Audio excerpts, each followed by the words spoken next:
नई नवेली बहू साक्षी को आए हुए महीने भर भी नहीं हुआ था, पर पता नहीं क्यों चेहरे पर नूर नज़र नहीं आता था।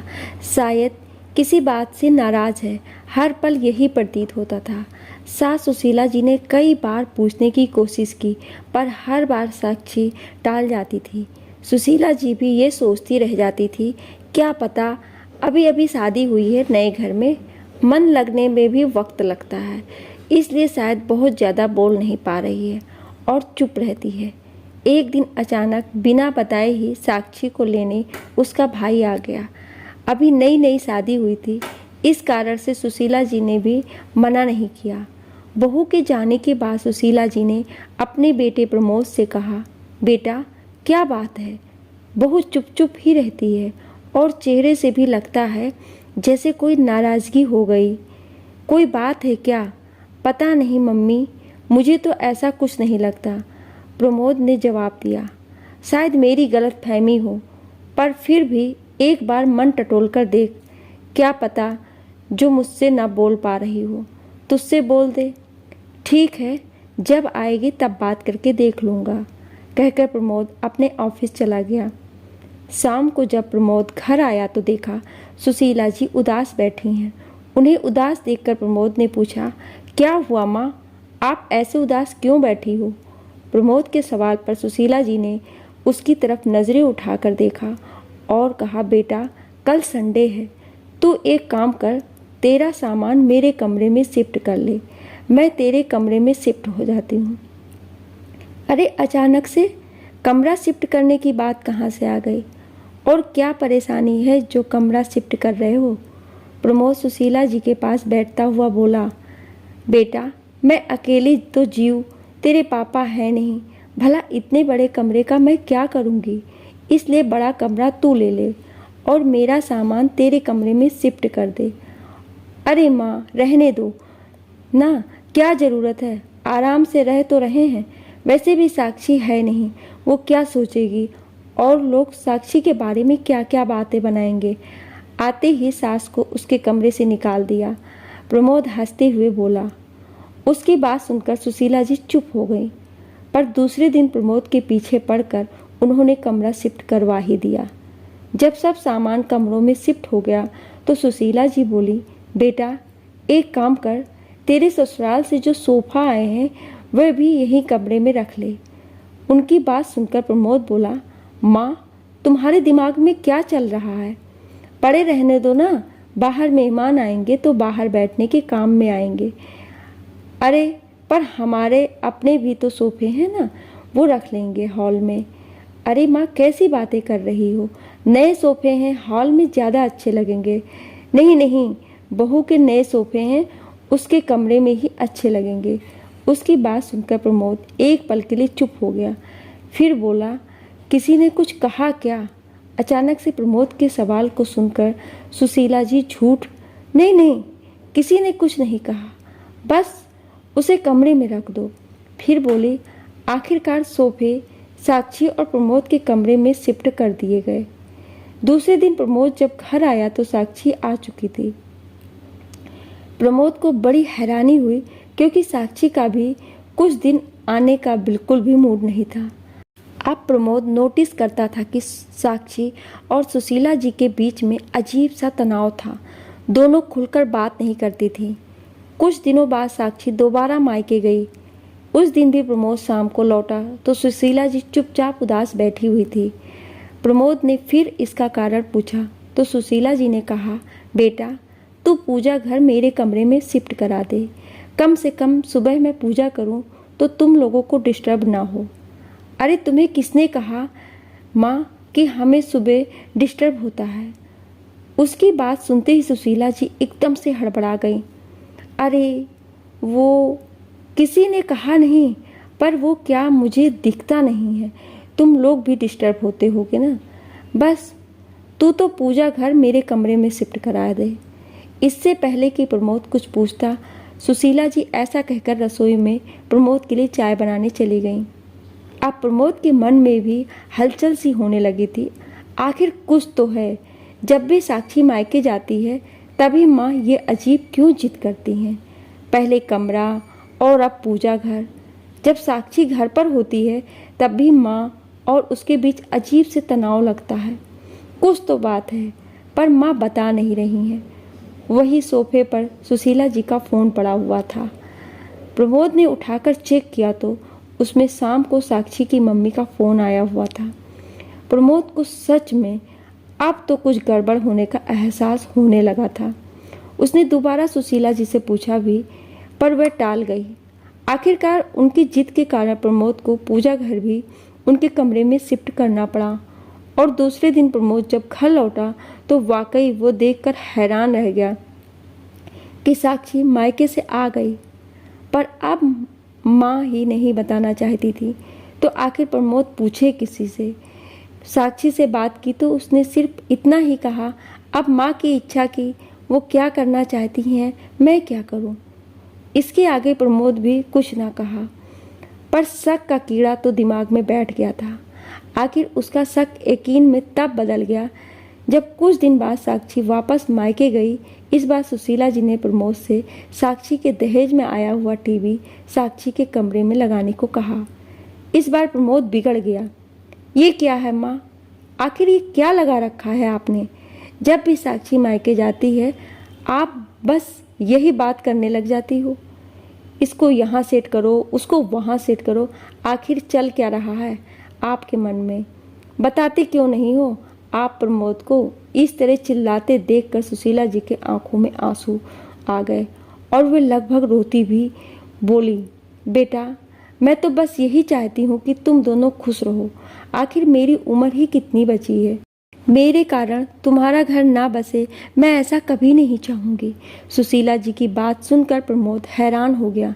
फिर बड़े प्यार से सुशीला जी से पूछा, माँ सच सच बताओ हो क्या रहा है? रोते रोते सुशीला जी ने जो बात कही सुनकर प्रमोद के पैरों तले जमीन खिसक गई। सुशीला जी को रोता देखकर प्रमोद का मन रो रहा था, पर फिर भी उसने हिम्मत करके बड़े ही प्यार से सुशीला जी से पूछा, माँ बात क्या है? जब तक बताओगी नहीं समस्या का समाधान कैसे निकलेगा? प्रमोद को इस तरह बोलता देख कर सुशीला जी ने रोते रोते ही उसका हाथ पकड़कर कहा, पहले वादा कर तू नहीं छोड़ेगा। मैं अकेले कैसे रहूँगी तेरे बिना, तेरे पापा भी नहीं है। भगवान के लिए मुझे वृद्धा आश्रम भी मत छोड़ना बेटा। मैं तुम लोगों को परेशान नहीं करती हूँ, पता नहीं सब कुछ अपने आप हो जाता है। अरे माँ कैसी कैसी बातें कर रही हो, जो भी है खुलकर बताओ। और मैं क्यों छोड़कर जाने लगा आपको? मैं कहीं नहीं जा रहा हूँ छोड़कर आपको, आपके साथ ही रहूँगा। और कौन कह रहा है आपको कि मैं आपको वृद्धाश्रम छोड़ने वाला हूँ? ये घर आपका है, जिस दिन आपको ऐसा लगे मुझे घर से निकाल देना। जब सुशीला जी को प्रमोद की बातों पर विश्वास हुआ तब सुशीला जी ने बोलना शुरू किया, याद है तुम्हारी शादी के बाद जब साक्षी का भाई उसे अचानक लेने आया था और वो मायके गई थी, तो मुझे तो यही लगा था कि उसके मायके वालों को उसकी याद आ रही है। लेकिन उसके जाने के बाद साक्षी की माँ का फ़ोन आया था। तब मुझे पता चला कि साक्षी ने उसे फ़ोन करके बुलाया था। समधन जी कह रही थी कि मैंने सारा दहेज अपनी बेटी और दामाद के इस्तेमाल के लिए दिया है, लेकिन आपने सारा सामान हॉल में रखवा दिया। सिर्फ एक पलंग, अलमारी और ड्रेसिंग टेबल उनके कमरे में रखकर आपने अपने कर्तव्य की इत्सरी कर ली। आपकी तो उम्र हो गई है, आप उस सामान को अपने कमरे पर रख कर क्या करेंगी? लेकिन कम से कम बच्चों की इच्छाओं का सम्मान कीजिए। अब तो मेरी बेटी उस घर में तभी आएगी जब उसके कमरे में ये सारा सामान सजेगा। अब तू ही बता बेटा कि तेरे उस छोटे से कमरे में सारा सामान कैसे आता। इसलिए मैंने तुझसे कहा कि मेरा सामान तेरे कमरे में शिफ्ट कर दे और तू मेरा कमरा ले ले, तो कम से कम बहू का दहेज का सामान तो आ ही जाएगा। लेकिन जब साक्षी दूसरी बार मायके गई तब भी मुझे यही लगा कि उसे अपने माता पिता की याद आ रही है, लेकिन ये भी मेरी गलतफहमी ही साबित हुआ। साक्षी वहाँ पहुँची कि थोड़ी देर बाद ही उसकी माँ का फ़ोन आ गया। कहने लगी कि साक्षी को मेरे कारण अपनी गृहस्थी बसाने में बहुत दिक्कत होगी। बेचारी उनकी बेटी कुछ कह नहीं पाती और आपका बेटा आपके लिहाज कर जाता है। इसका मतलब ये नहीं कि आप उनका जीना दुश्वार करके रखो। आप तो सुबह सुबह अपनी पूजा पाठ करने बैठ जाती हो, लेकिन मेरी बेटी की तो नींद खराब हो जाती है। देखिए समधन जी, समझाना मेरा फर्ज है। आप तो अभी अभी नई सास बनी हैं, पर मुझे तो दो दो बहुएं रखने का तजुर्बा है। बाकी आपकी मर्जी। अब समधन जी ने तुम्हारा भी नाम ले लिया था, तो मुझे लगा कि तुम्हारी भी इसमें रजामंदी है, इसलिए मैंने पूजा घर भी अपने कमरे में शिफ्ट करवा लिया। लेकिन आज सिर्फ एक एलईडी के लिए उन्होंने मुझे कितना कुछ सुना दिया। कहते कहते सुशीला जी जोर जोर से रोने लगी। प्रमोद खूब देर तक माँ को चुप कराने की कोशिश करता रहा। जब माँ चुप नहीं हुई तो प्रमोद उठकर रसोई में गया और पानी का गिलास भरकर ले आया और सुशीला जी को देकर चुप कराते हुए बोला, क्या कहा माँ उन लोगों ने? मुझे सब कुछ बताओ, मैं भी तो देखूं कौन किस हद तक जा सकता है। आखिर सुशीला जी थोड़ी तसल्ली खाकर बोली, समधन जी कह रही थी कि इस उम्र में क्या मोह माया के चक्कर में पड़े हो। मैंने एलईडी मेरी बेटी के दहेज में ये सोच कर दी कि मेरी बेटी दामाद एलईडी पर अपने कमरे में आराम से मूवी देखेंगे। वह लोग तो इसका कोई फ़ायदा उठा ही नहीं पाते। आपने तो एलईडी हॉल में लगवा दी। मेरी बेटी दामाद को मूवी की जगह इस पर आपके सत्संग चलते हैं। आपको कुछ समझ में नहीं आता कि उनकी भी जिंदगी है। अगर पानी सर से ऊपर निकल गया तो कहीं ऐसा ना हो कि बेटा बहू आपको छोड़कर अपना बंदोबस्त कहीं और कर ले या फिर आपको वृद्धाश्रम छोड़ाएं। गलती सारी आपकी होगी, लेकिन बदनाम मेरी बेटी हो जाएगी। अब तू ही बता बेटा, मैंने उस समय भी तुझे कितना कहा था कि एलईडी अपने कमरे में लगा ले, लेकिन तू नहीं माना। मेरी क्या गलती है? अब तो जब भी समधन जी का फ़ोन आता है या साक्षी मायके जाती है तो मुझे घबराहट सी होने लगती है कि अब क्या नया बखेड़ा होने वाला है। तेरे पापा के जाने के बाद मैंने बहुत संघर्ष करके तुझे पाला है। सारे रिश्तेदार साथ छोड़ चुके थे। सोचा था पूरी जिंदगी संघर्ष करते हुए कम से कम तेरी शादी के बाद सुकून के कुछ पल भी जी लूँगी, पर सच कहूँ तो अब मुझे बहुत डर लगता है। कहते कहते सुशीला जी के हाथ कांपने लगे थे, जीभ लड़खड़ा आने लगी थी। ये देखकर प्रमोद को अपनी माँ पर तरस तो साक्षी और उसकी माँ पर बहुत गुस्सा आ रहा था। क्या हालत कर दी उन दोनों ने मेरी माँ की। जैसे तैसे अपने गुस्से को कंट्रोल करके प्रमोद सुशीला जी को हिम्मत देते हुए बोला, माँ आपको मुझ पर बिल्कुल भी भरोसा नहीं था क्या? आपको शुरुआत में ही मुझे ये सब बातें बोल देती चाहिए थी। बेवजह परेशान होती रहीं आप। अगर शुरुआत में ही आप बोल देती तो उसका हल तभी निकल जाता। नहीं बेटा, ऐसी बात नहीं है। जिस तरह से संबंधी बातें करते थे मुझे लगता था कि शायद इसमें तेरी भी रजामंदी है। एक दो बार सोचा था कि तुझसे कुछ पूछ लूं, फिर मुझे लगा कि सामान शिफ्ट करने से ही सारी समस्या का हल निकल रहा है तो गलत क्या है। पर इस बार तो समधन जी कुछ ज़्यादा ही बोल गई। सुशीला जी ने अपनी तरफ से सफाई दी। वह अगर ज़्यादा बोलती नहीं तो शायद आप मुझे कुछ बताती भी नहीं। पर कोई बात नहीं, देर से ही सही, आखिर पता तो चला कि हमारे साथ हो क्या रहा है। आप परेशान मत होना माँ, अब इसका निर्णय तो मैं बहुत जल्दी ही करूँगा। प्रमोद की बात सुनकर सुशीला जी घबराते हुए बोली, नहीं नहीं बेटा, तू ऐसा कोई कदम मत उठाना जिससे कोई समस्या खड़ी हो, मेरे कारण तेरी गृहस्थी खराब हो। मैं बिल्कुल नहीं चाहूँगी। माँ, गृहस्थी किसी एक इंसान के भरोसे नहीं चलती, इसमें दो लोगों का बराबर योगदान होता है।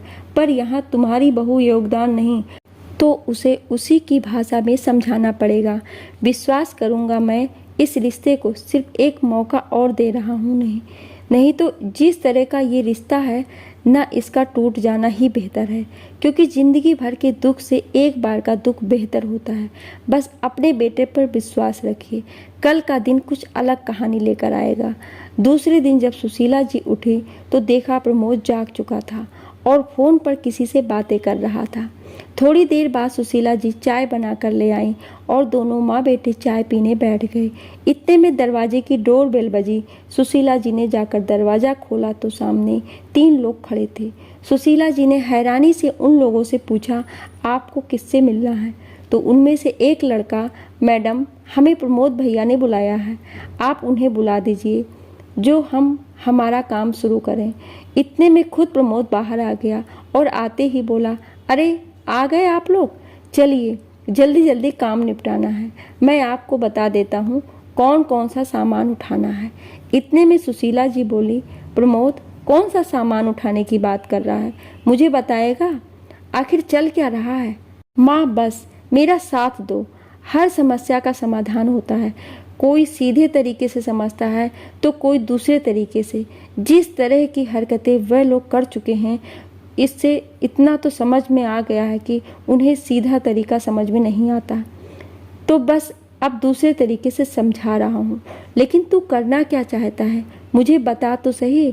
अभी भी सुशीला जी अपने बेटे से पूछी जा रही थी। माँ बस 1 मिनट में अभी आया, कहकर प्रमोद उन लड़कों को कुछ समझा कर आ गया और आकर सुशीला जी से बोला, देख माँ, मुझ पर विश्वास रखो और मेरा साथ दो। थोड़ा सख्त तो आपको भी बनना पड़ेगा। बस इतना विश्वास दिलाता हूँ कि गलत कुछ नहीं होगा। फिर प्रमोद ने अपनी योजना माँ को समझाया। सुनकर सुशीला जी बोली, सब ठीक तो होगा ना? अभी भी अपनी माँ को हैरान परेशान देखकर प्रमोद बोला, अरे माँ क्यों टेंशन ले रही हो? आर या पार, बस। अब क्या था, प्रमोद अपनी योजना पर अमल करने लगा। 2 घंटे बाद प्रमोद अपने ससुराल के दरवाजे पर था। जैसे ही उसने दरवाज़ा खटखटाया, बड़े साले साहब ने आकर दरवाज़ा खोला। उस समय घर के लोग नाश्ता कर रहे थे। उसे घर आया देखकर सब लोग हैरान रह गए। साक्षी की दोनों भाभी भी रसोई से निकलकर बाहर आ गई। खुद साक्षी और उसकी माँ उसे वहाँ देखकर हैरान थी। इतने में ससुर जी बोले, अरे प्रमोद जी, आज अचानक आप यहाँ? सब खैरियत तो है ना? हाँ पापा जी, आप फिक्र मत कीजिए, सब खैरियत है। इतने में बड़े भैया भी बोले, अरे खड़े खड़े सब देख क्या रहे हो? प्रमोद जी आए हैं, उनके लिए भी चाय नाश्ता लाओ। प्रमोद ने बड़ी विनम्रता से हाथ जोड़कर कहा, नहीं भैया, मैं नाश्ता नहीं करूँगा, अभी मैं जल्दी में हूँ, ऑफिस भी जाना है। वह तो मैं ये सामान रखवाने आया था। प्रमोद की बात सुनकर सब आश्चर्य से एक दूसरे की शक्ल देखने लगे। आखिर साक्षी की माँ ने कहा, दामाद जी, कौन सा सामान रखने की बात कर रहे हैं आप? उनकी बात सुनकर प्रमोद मुस्कुराया और बोला, वही जो बाहर ट्रक में है। ट्रक में? सब हैरान रह गए और फटाफट निकलकर बाहर आए। देखा तो ट्रक में वह सामान रखा था जो साक्षी की मायके वालों ने उसे दहेज में दिया था। उस सामान को देखकर घर के सब लोग प्रश्नवाचक नजरों से एक दूसरे की तरफ देखने लगे।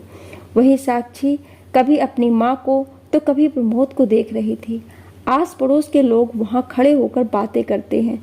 देख साक्षी की मम्मी बोली, दामाद जी, ये क्या हरकत है? आप भला ये सामान यहाँ क्यों लेकर आए हैं? यहाँ ये सब लाने से पहले आपने एक बार भी नहीं सोचा कि हमारी क्या इज्जत रह जाएगी? देखिए बाहर सब लोग खड़े होकर कैसे बातें बना रहे हैं। साक्षी के पापा भी बोले, दामाद जी, ये सब क्या है? मुझे तो अभी भी कुछ समझ में नहीं आ रहा है। प्रमोद हाथ जोड़कर समझाते हुए बोला, देखिए ससुर जी, ये दहेज आपकी बेटी का है जिसे आप लोगों ने दिया है, लेकिन वह घर तो मेरी माँ का है जो मेरे पिता ने बनवाया था। माँ ने साफ कह दिया है कि या तो तुम अपना नया मकान खरीद लो या फिर जिसका दहेज है उसके घर पहुँचा दो। मेरे घर में दहेज का कोई जगह नहीं है। आखिर जब से ये दहेज घर आया, मेरा चैन और सुकून खो गया है। तभी बीच में साक्षी की माँ बोली, आप कहना क्या चाहते हैं? साफ साफ कहिए, आगे समस्या क्या है? आपकी माँ को प्रमोद मुस्कुरा के बोला, बस यही सासू माँ की, अगर दहेज में आप मकान भी दे देती तो आपकी बेटी को थोड़ी सहूलियत हो जाती, उसे यूं परेशान नहीं होना पड़ता और उसे बार बार इस तरह मायके आकर नहीं बैठना पड़ता। प्रमोद की बात सुनकर ससुर जी, बड़े भैया सासू माँ को घूर कर देख रहे थे कि वही दोनों बहुओं की नज़र भी सासू माँ पर ही टिकी थी। सासू माँ ने तो चुप रहना ही ठीक समझा। आखिर उनकी पोल खुल ही गई। वह भी बेटे बहू के सामने। उन्हें समझ में आ गया था कि प्रमोद को सब पता चल चुका है और इस बार समधन जी भी थोड़ी सख्त हो गई हैं। लेकिन इतने में साक्षी भी बोली, मेरे माता पिता की इज्जत की कोई परवाह नहीं थी जो आप उनको दिया हुआ दहेज का सामान यहाँ लेकर आ गए। ये भी नहीं सोचा कि मेरे माता पिता के दिल पर क्या बीतेगी। बैठकर भी तो बात की जा सकती थी ना। उसकी बात सुनकर प्रमोद बोला, अच्छा बैठकर भी बातें होती हैं क्या? मुझे तो पता नहीं था, क्योंकि तुमने कभी हमसे बात ही नहीं की। जब भी कोई समस्या होती थी मायके आकर बैठ जाती थी। पीछे से सासू माँ फ़ोन करके माँ को परेशान करती थी, यहाँ तक कि मेरी माँ को धमकी दे डाली कि उनकी बात मानी नहीं तो कल को बेटा बहू अलग हो जाएंगे या आपको वृद्धाश्रम छोड़ाएंगे। तब तुम्हें मेरी माँ के बारे में ख्याल आया था? अब साक्षी से कुछ कहते ना बना, पर घर में सब साक्षी और सासू माँ के बारे में पता चल चुका था। आखिर बेटी कैसी भी हो, आखिर है तो बेटी ही। एक पिता उसका घर टूटने से कैसे दे सकता था? उसका घर न टूटे इसलिए ससुर जी हाथ जोड़कर प्रमोद से बोले, माफ़ करना दामाद जी, हमें तो लगता था कि हमारी बेटी हमसे मिलने खुशी खुशी आई है, वह भी आप लोगों की रजामंदी से। पर आज तक जो हुआ सो हो गया, पर आज के बाद ऐसी कोई हरकत नहीं होगी जिसके कारण आपको ये समधन जी को परेशान होना पड़े। अब आप हमारा थोड़ा सम्मान रख लीजिए। आप इस दहेज के सामान को यहाँ से रवाना कर दीजिए। अपने ससुर जी को हाथ जोड़े देखकर प्रमोद ने उनके हाथ को अपने हाथ में लेकर कहा, माफ़ करना पापा जी, मैं ये सब करना नहीं चाहता था, पर जिस तरीके से कल मेरी माँ को मैंने रोता देखा तब जाकर मैंने ये कदम उठाया। आखिरकार ससुर जी ने दहेज के ट्रक को वापस प्रमोद के घर भिजवा दिया और खुद साक्षी और अपनी पत्नी को लेकर प्रमोद के घर की तरफ रवाना हुए। वहां जाकर समधन जी से माफ़ी मांगी और भविष्य में ऐसा नहीं होगा इसका उनको आश्वासन दिया। क्या प्रमोद ने सही किया? अपनी राय हमें कमेंट करके ज़रूर बताएं और ऐसी ही कहानियां सुनने के लिए हमें सब्सक्राइब करें। Thank you.